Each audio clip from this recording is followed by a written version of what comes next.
આંતરરાષ્ટ્રીય હિન્દુ પરિષદ કચ્છ જિલ્લા દ્વારા આજે રાષ્ટ્રપતિશ્રીને સંબોધીને કલેક્ટર મારફતે આવેદનપત્ર પાઠવી અને રજૂઆત કરી છે કે રાજસ્થાનમાં શ્રી ગંગાપર મધ્યે જે 13 વર્ષની દીકરી જે સ્કૂલે જતી હતી, ટ્યુશનમાં જતી હતી, એ દીકરી ઉપર 32 નરાધમોએ જે રીતનો કૃત્ય કર્યો છે એ કૃત્યને આંતરરાષ્ટ્રીય હિન્દુ પરિષદ સખત શબ્દોમાં વખોરે છે અને સાથે સાથે રાજસ્થાનની બીજેપીની સરકારને પણ મેસેજ આપે છે કે તમે જો તમારા વિસ્તારમાં દીકરીઓની સલામતી ના આપી શકતા હો તો તમારે સત્તામાં રહેવાનો કોઈ અધિકાર નથી। એક બાજુ કેન્દ્ર અને ભાજપની સરકાર કહે છે કે બેટી બચાવો અને બેટી પઢાવો, બીજી જગ્યાએ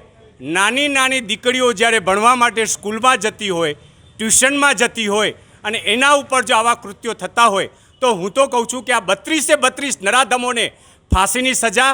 એન્કાઉન્ટર, એના કરતાં પણ વિશેષ સજા હોય તો એની આંખો કાઢી નાખવી જોઈએ, એના 2 હાથ કાપી નાખવા જોઈએ, એના 2 પગ કાપી નાખવા જોઈએ, તાકી જીવનભર જ્યાં સુધી એ જીવે ત્યાં સુધી એને જે આ ભૂલ કરી છે અને જે કૃત્ય કર્યું છે એ કૃત્યનો એને અહેસાસ થાય અને અન્ય નરાધમો આવી દીકરીઓ ઉપર નજર ન બગાડે। આજે આપણે જોઈએ છીએ કે ભુજની અંદર પણ ઇન્દિરાબાઈ સ્કૂલ હોય, માતૃછાયા સ્કૂલ હોય, જ્યાં જ્યાં દીકરીઓની સ્કૂલો છે ત્યાં લુખ્ખા અસામાજિક તત્વો,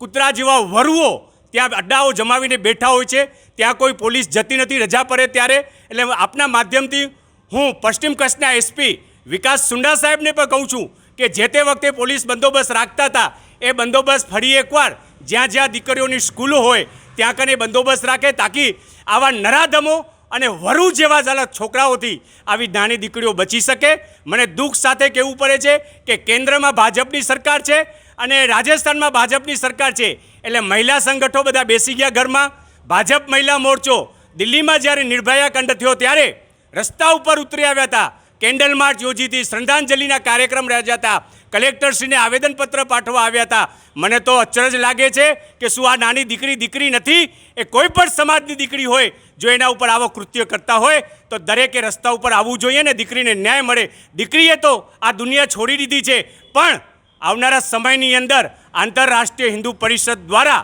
ઠેર ઠેર આવેદનપત્ર પાઠવશે અને જરૂર પડશે તો સરકારની સામે રજૂઆત કરી અને આ નરાધમોને હું તો કહું છું આંખ જ કાઢી નાખવાની અમારી માંગ છે કે આવા નરાધમોના હાથ કાપી, પગ કાપી, આંખો કાઢી અને સજા થાય એવી અમારી રાષ્ટ્રપતિને પણ આપના માધ્યમથી વિનંતી છે। અસ્તુ ભારત માતા કી જય, વંદે માતરમ અને દીકરીને ન્યાય મળે એ જ અમારી વિનંતી સાથેનું આજે કલેક્ટરશ્રીને આવેદનપત્ર અમે પાઠવેલ છે।